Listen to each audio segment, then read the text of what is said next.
我打12个电话，没有一个人愿意借给我。丈夫说公司周转不开，婆婆说棺材本不能动，小叔子说他刚工作手里紧，我妈躺在 ICU 里，呼吸机一起一落，医生说再不交押金就停药。最后借给我钱的是我妈那个捡破烂的邻居王大爷，把装零钱的塑料袋给我。闺女，拿着。10年，我把工资上交，我替他们还房贷，我伺候他们一家老小，换来的还不如一个捡破烂老头的善意。这笔账我要一分一厘的讨回来。周明瑞的声音从电话那头传来，带着点不耐烦。我站在医院急诊室外面，腿都在打颤。明瑞，我妈脑溢血，医生说必须马上手术。我知道，但公司账上真没钱了，你先问问妈那边。她挂了电话，婆婆的电话打3遍才接。锦绣啊，什么事这么急啊？我妈住院了，手术费还差2万，您能不能……哎呀，我那点棺材本可不能动，你让明瑞想办法。她的语气很轻松，像是在说今天菜市场的白菜又贵了2毛。小叔子的电话更干脆。嫂子，我刚工作，手里真没钱，你这不是为难人吗？我想起来去年他结婚，我和周明瑞随礼5万，我没说话，挂了电话。走廊里全是消毒水的味道，有人推着担架跑过去，轮子碾过地面，咕噜咕噜响。我蹲在墙角，把通讯录翻了一遍又一遍，没有了，能借的人都借过了。家属呢？押金再不交就没办法往下治了。医生，再给我一点时间，最多半小时。我看着他的白大褂消失在转角，脑子里一片空白。然后我听到了一个声音：闺女，你妈是不是住院了？我转过头看到了王大爷，他穿着打补丁的棉袄，背着一个大编织袋。王大爷，您怎么来了？他把编织袋放在地上，从怀里掏出一个塑料袋。这是我这2年攒的，你先拿着用。王大爷，我不能要您的钱。拿着。他把装零钱的塑料袋塞进我手里。你妈是好人。医院里人来人往，没有人多看他一眼。我站在旁边，眼泪止不住往下掉。正好2万，闺女你数数。我接过钱，手在抖。王大爷，我……别说了，赶紧去交钱，你妈还等着呢。我攥着那叠钱往缴费窗口跑，跑到一半，我停下来，回头看了一眼，王大爷正在捡地上掉落的空瓶子，佝偻着背，动作很慢。这2万块是他捡了多少瓶子才攒下的？我不知道，我只知道我给周家当了10年的保姆换来的，不如一个捡破烂老头的善心。手术室的灯亮了4个小时，我坐在走廊的椅子上，盯着那盏红灯，一动不动。10年前也是这样的灯。那时候周明瑞刚创业，租了个地下室当办公室，没有空调，夏天热得像蒸笼。我白天上班，晚上帮他整理账目做报表。有一次加班到凌晨3点，我趴在桌上睡着了，醒来的时候他把外套盖在我身上。老婆，等我赚钱了，让你过好日子。我信了。婚后第1年，婆婆说她身体不好，需要人照顾，我辞了工作，搬去跟他们住。婚后第2年，小叔子考上大学，学费不够，婆婆说：锦绣，你先垫着，等明辉毕业了还你。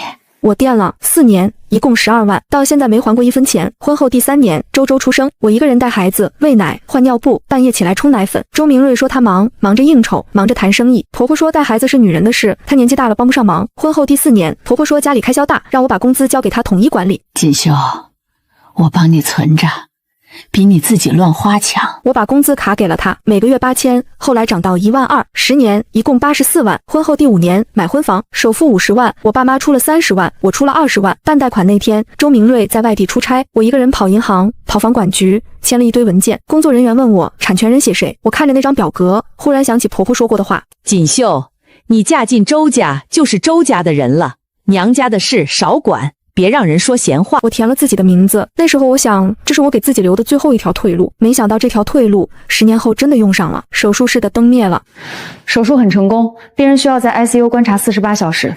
谢谢医生。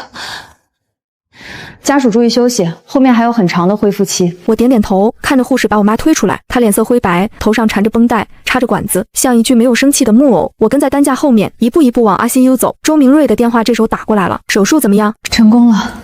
那就好，我明天有个重要的会，走不开，你在那边辛苦一下，有事打电话。喂，锦绣。我听到了。我挂了电话 ，ICU 的门关上了。我透过玻璃窗看着我妈。10年了，我给周家洗衣做饭，伺候公婆，带孩子。我帮周明瑞做账，跑业务，撑起他的公司后勤。我把最好的年华全给了那个家。今天我妈差点死了，他们连2万块都不肯借。我靠在墙上，看着天花板发呆。ICU 里机器滴滴响着，像是某种倒计时。10年的婚姻，32岁的人生，我到底在图什么？病房里很安静，只有心电监护仪在规律的响。我妈醒了，她睁开眼睛看了我半天，才认出我来。秀秀，妈，我在。我握住她的手，骨瘦如柴，皮肤上全是青筋。手术费交了，妈你别担心。谁借给你的？我没说话。是周家人。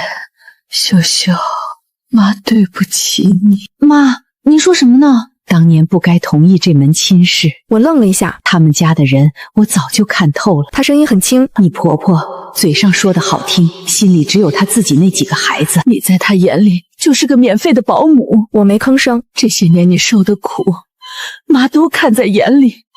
可是你不说，妈也不好插嘴。妈，秀秀，妈这条命不值得你低三下四。她攥住我的手，那2万块到底是谁借的？我沉默了很久。王大爷，她愣住了。捡破烂的那个王大爷。秀秀，听妈一句话。妈，您说，别再傻了。他们不把你当人，你凭什么还把他们当家人？我看着她，忽然觉得心里有什么东西碎了，又好像是有什么东西终于拼回来了。从医院回来已经是晚上9点，周周已经睡了。婆婆坐在客厅看电视，看到我回来，头都没抬。回来啦，你妈怎么样？手术很成功。那就好。对了，明天记得早点起来做饭，明辉媳妇儿要来。愣着干什么？赶紧去洗澡睡觉。我转身进了房间，把门反锁上。周明瑞还没回来，我打开电脑，新建了一个表格，标题我想了很久，最后打了4个字：10年账单。第一行，工资上交84万；第二行，代付房贷累计62万；第三行，代付车贷累计18万；第四行，小叔子学费、结婚礼金17万；第五行，10年家务折算保姆工资47万。我对着电脑一笔一笔的算，算到凌晨2点，周明瑞才回来。他推门发现锁着。锦绣，怎么锁门了？敲了2下，我没动。锦绣，我关了电脑，打开门，他一身酒气，领带都歪了。这么晚才回来？应酬。他踢掉鞋子，往床上一躺。累死我了。对了，你妈好点没？我看着他，没回答。行了，早点睡吧，我明天还有会。他翻了个身，几秒钟就打起了呼噜。我坐在床边，看着他的后背。这个男人，我跟他过了10年，10年里，他从没认真听我说过一句话。这笔账我要算清楚。我把工资卡挂失了，银行打印出来的流水有20多页，我一页一页看。从2014年1月到2024年9月，每个月都有一笔转账记录，转到周母名下的账户。第1年每月8000，第3年涨到1万，第6年1万2，10年加起来一共是84万3700块。零头我不要了，就算84万整。公司的账更好查，我在周明瑞的公司做了5年的兼职会计，所有账目我都有备份。林姐帮我整理的时候，看着那些数字直摇头。锦绣，你这些年是不是傻？这么多钱，你一分没落着。我以为一家人不用分这么清。一家人？你妈躺在 ICU 那晚，他们怎么说的？你听我的，该离就离。这种男人，这种婆家，留着过年。我把所有证据整理成文件夹，分门别类：工资流水、房贷还款记录、车贷还款记录、公司往来账目，还有一份最重要的，我爸当年卖了老房子，借给周明瑞创业的30万，借条还在，上面有周明瑞的签名和手印。当年婆婆说，锦绣，这是你爸自愿的，又不是借钱，写什么借条？我爸说，亲兄弟还明算账呢，写一个安心。这张借条周家人早就忘了，我没忘。整理完所有证据，我做了一份详细的清单， A4 纸打印出来有12页，每一笔钱都有来源、去向、日期。我把清单锁进抽屉里，钥匙挂在脖子上。周周放学回来，看见我在收拾东西。妈妈，外婆什么时候出院？快了，再有1周就能回家。那我能去看她吗？当然可以。他凑过来，小声说：“妈妈，奶奶说外婆生病是自己不注意身体，活该。”我停下手里的动作，看着他。奶奶还说，咱们家不能出钱给外婆看病，因为外婆不是咱们家的人。8岁的孩子一脸困惑地看着我。妈妈，外婆不是你的妈妈吗？你的妈妈怎么不是咱们家的人？我蹲下来抱住他。周周，妈妈问你一个问题。什么？如果有一天妈妈和爸爸不在一起了，你想跟谁？他想了想，说：“跟妈妈。”为什么？因为爸爸从来不管我。他低着头，他连我几年级都不知道。妈妈会保护你的。周周，你要记住，外婆永远是妈妈最重要的人，妈妈也会永远是你最重要的人。我知道。我松开他，摸了摸他的头。去写作业吧。好。他背着书包进了房间，我看着他的背影，深吸一口气。抽屉里的清单沉甸甸的，这笔账该算了。妈，我来拿存折。婆婆正在看电视，听到这话，遥控器差点掉地上。什么存折？我的工资卡，这10年您帮我存的钱，我要用。他眼神闪烁，干笑了一声。锦绣，你这是什么意思？一家人说这话。我妈住院，我需要钱。你妈不是做完手术了吗？怎么还要钱？后续治疗费用。妈，您帮我存的那些钱存哪儿了？他站起来，把电视关了。他脸色变了。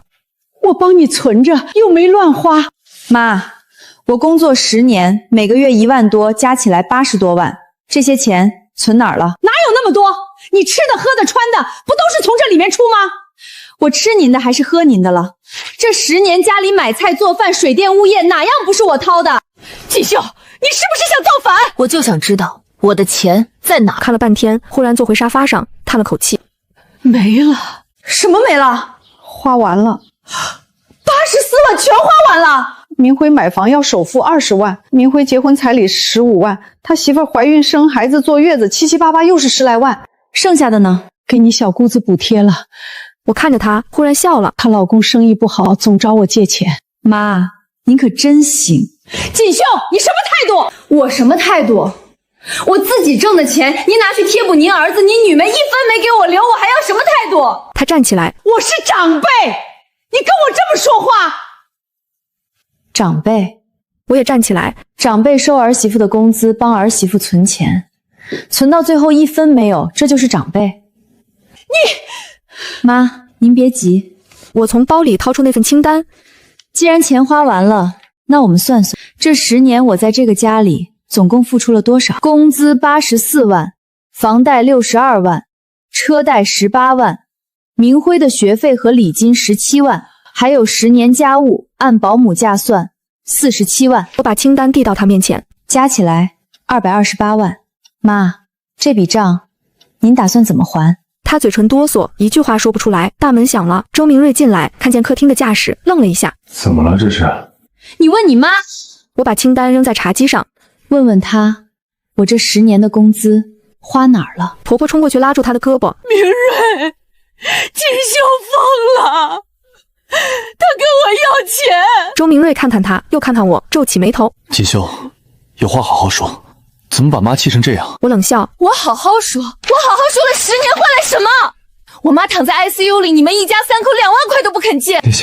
那件事怎么了？我打断他，周明瑞，我现在跟你说清楚，这笔账我要算。我拿起茶几上的清单，一页一页翻给他看。这是我的工资流水，这是房贷还款记录，这是车贷还款记录，所有账目清清楚楚。他脸色越来越难看。锦绣，一家人何必？周明瑞已经3天没回家了，据说是住在公司。婆婆天天在家摔摔打打，看我的眼神像看仇人。白眼狼，养不熟的白眼狼。我当没听见。第4天晚上，周明瑞回来了，不止他一个人，小叔子周明辉和他媳妇也来了，一家人围坐在客厅，像是要开批斗会。婆婆先开口：锦绣，你过来坐。我坐到最边上的单人沙发上。今天把话说清楚。婆婆看着我，你是不是觉得这个家亏待你了？我没说话。我养大明瑞容易吗？他爸走得早，我一个人拉扯3个孩子，头发都熬白了。锦绣，你嫁进来这些年，我哪样亏待你了？你这什么态度啊？妈，我不是这个意思的。不是这个意思。她声音尖起来。那你跟我要钱是什么意思？张口就要200多万，你怎么不去抢？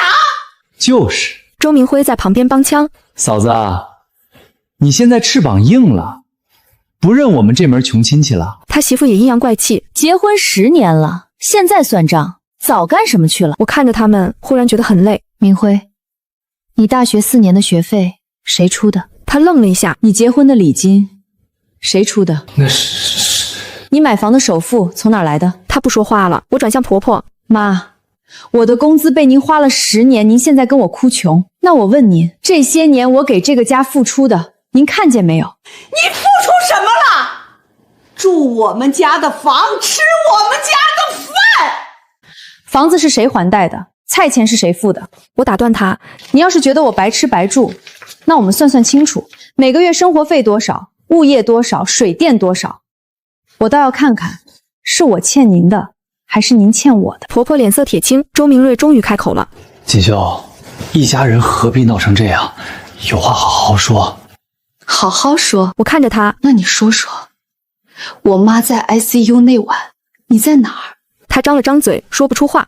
你在跟客户吃饭，你跟我说2万块公司周转不开，我打电话给你12次，你接了1次，说了47秒。我站起来，周明瑞，这些年我帮你做账、跑银行、应付税务，哪一样少了？你公司能有今天，有我多少功劳？他沉默。你妈收我工资说帮我存着，存到最后1分没有。她给你弟弟买房，给你妹妹补贴，从来没问过我一句。那些钱是我挣的。我盯着他，不是从天上掉下来的，是我一天一天上班挣的。你们花的理直气壮，我问一句，就成了白眼狼。客厅里安静了，婆婆嘴唇哆嗦，想说什么又说不出口。周明辉和他媳妇对视一眼，都不吭声了。我深吸一口气，既然你们不想讲感情，那就讲法律。我从包里拿出一份文件，放在茶几上。这是律师你的10年财务清算明细，所有账目都有凭证。锦绣，你要干什么？我说了，算账。我拿起包走向门口。你们商量好了再跟我说。30万元整，这是这张借条上的金额。12年前，我爸卖了老家县城的房子，把钱借给周明瑞创业。当时婆婆说这是自家人，亲戚之间写什么借条？我爸说亲兄弟明算账，借条写得清清楚楚，借款人周明瑞，出借人方建国，金额30万元整，年利率6%，还款期限2年。12年过去了，1分钱没还过。今天我把借条带来了。周明瑞看着那张发黄的纸，脸色一会儿白一会儿红。这都多少年前的事了？我说12年。按借条上的利率算，利息是21.6万，本金加利息，一共51.6万。婆婆凑过来看了一眼，嗓门立刻高了：“这是假的！明瑞，他伪造证据诬陷你！”妈，您看清楚。我指着借条最下面，这是周明瑞的签名，旁边是他的手印。您要是不信，可以去做笔迹鉴定。他张了张嘴，没说出话来。周明辉在旁边嘟囔：“都10几年了，谁还记得这些事儿？”你不记得，我爸记得。我看着他，当年我爸把养老的房子卖了，就是为了让周明瑞能创业。你猜我爸现在住哪儿？他不吭声了。住我舅舅家的杂物间，60多岁的人了，睡一张行军床，冬天冻得直打哆嗦。我把借条收起来。周明瑞，你白手起家，你公司的启动资金是我爸用命换来的。你每年跟人吹牛说自己是创业英雄，怎么从来不提这笔钱？我又从包里拿出一份文件，这只是第一笔账，这是公司财务记录。你公司成立到现在，我帮你处理了多少账务，有据可查。按市场价算，5年的兼职会计费用至少15万。婆婆急了：“你在自己家干活还要钱？”我看着她，自己家？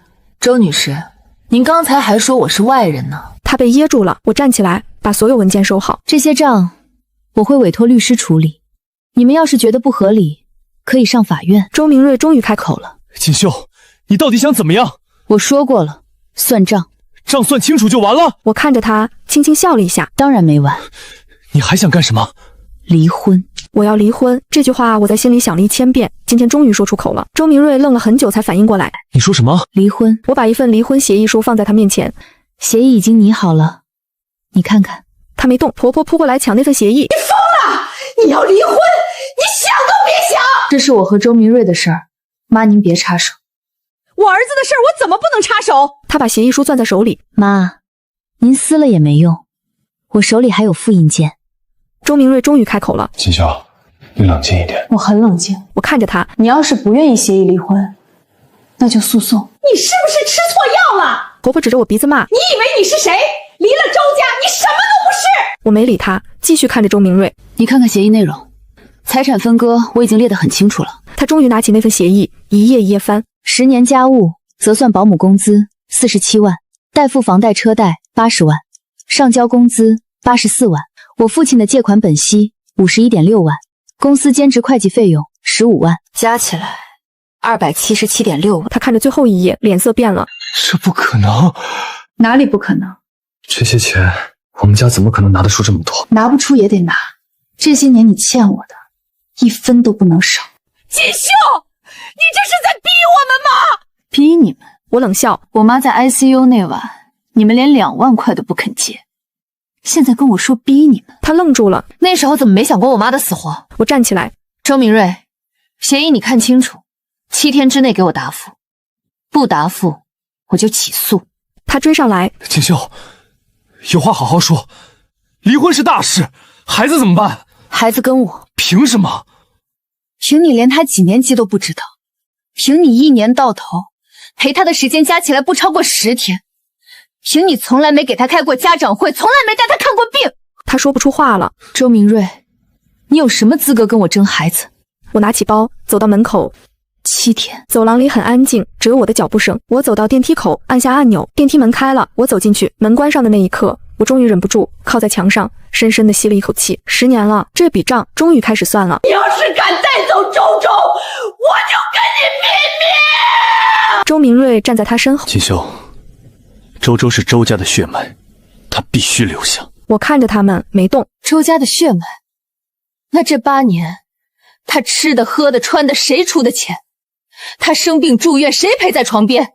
他写作业，谁一笔一笔交？周明瑞不说话。你知道他最好的朋友叫什么名字吗？你知道他最喜欢的动画片是哪部吗？你知道他上次考试考了多少分吗？他还是不说话。你什么都不知道，你就知道他是周家的血脉。周周，周周，你出来！告诉你妈，你要跟谁？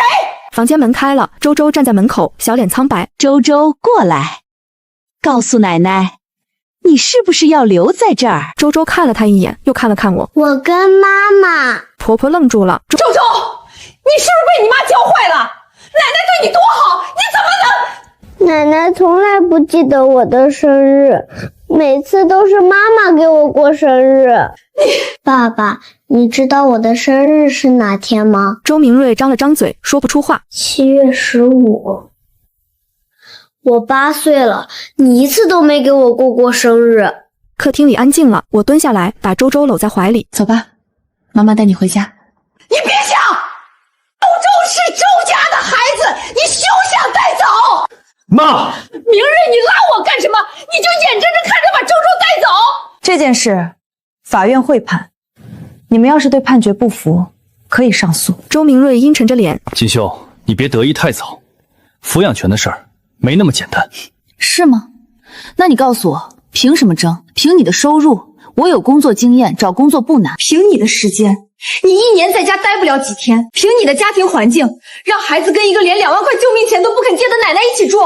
婆婆脸色煞白。别说了，锦绣，你到底想怎么样？我说过了，离婚，财产分割，按协议来，孩子抚养权归我。那房子呢？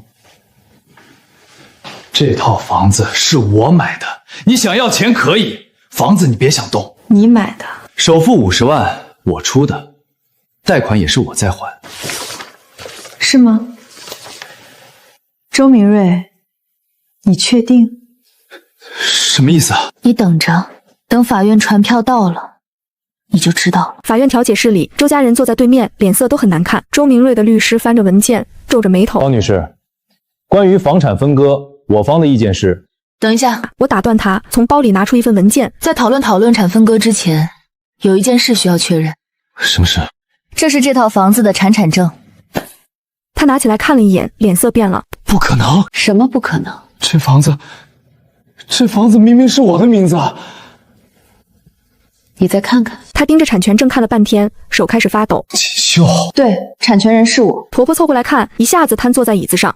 怎么可能？当时不是说登记在明瑞名下吗？当时办贷款是我跑的手续，银行工作人员问我产权人写谁，我填了自己的名字。周明瑞脸涨得通红。你骗我！我骗你？我冷笑。首付50万，30万是我爸妈出，20万是我的婚前存款，贷款这些年每个月的月供是我还的。这套房子本来就应该是我的。他律师的脸色也很难看。方女士，即使产权登记在您名下，根据婚姻法规定，婚后还贷部分和增值部分……律师，你说的对，婚后还贷62万，全是从我工资里出的，有银行流水为证。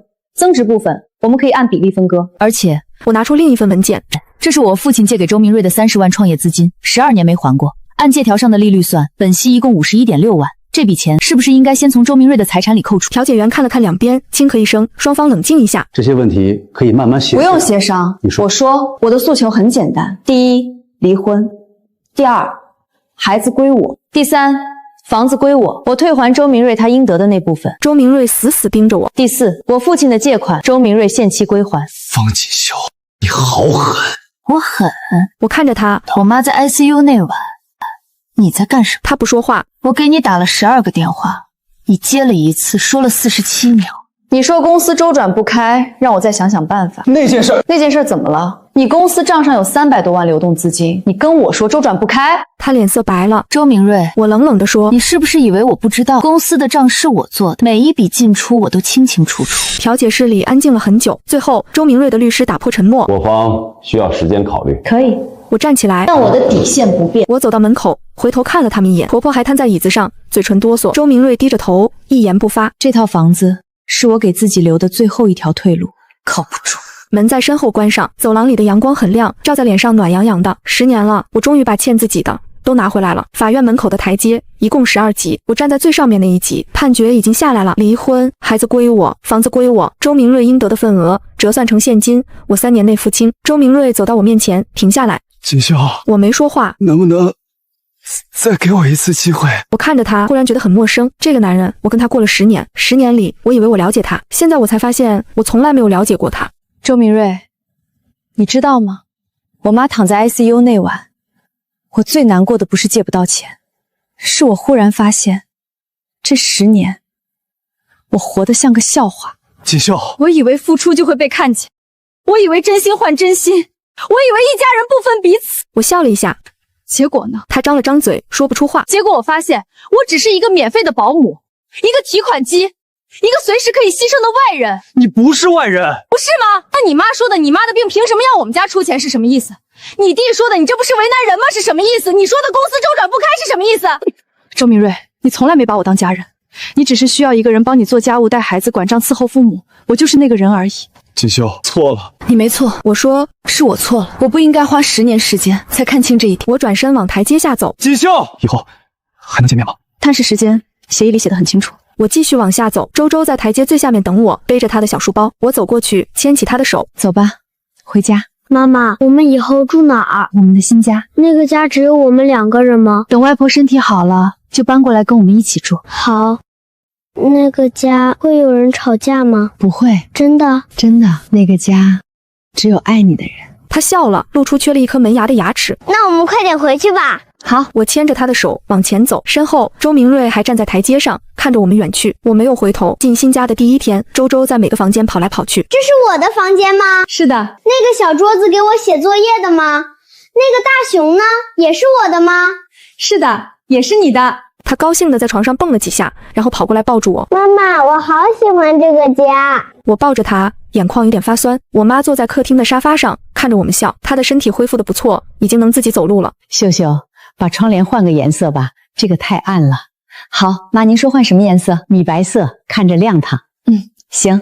林姐帮我介绍了一份工作，在一家私企做财务主管，工资不算高，但够我们娘儿仨的开销，日子过得紧巴巴的，但我心里踏实。周明瑞来探视过2次，第1次来，他站在门口，局促的不知道把手往哪儿放。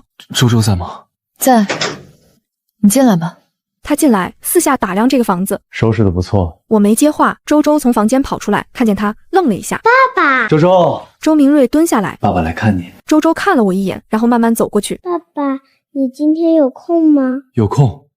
那你能陪我写作业吗？